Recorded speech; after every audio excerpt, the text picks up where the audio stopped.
Breaking news: an incident of alleged torture and false accusation against the private security guard Nawaz Masih has surfaced in Faisalabad. According to sources, Nawaz Masih has been serving as a security guard at an officer's house for the past 5 years with honesty and dedication. On March 7, 2026, after a parrot reportedly went missing from the house, he was accused of theft without any proper investigation. It is alleged that the Dolphin police were called and he was subjected to physical abuse.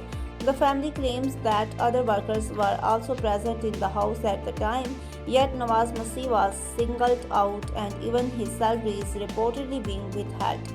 Pastor Yaqub and Pastor Dr. Salamat of House of Grace Church strongly condemned the incident, stating that they stand with Nawaz Masih and his family in this difficult and painful time. They urge the authorities to conduct a transparent investigation and take legal action against those responsible to ensure justice for the victim.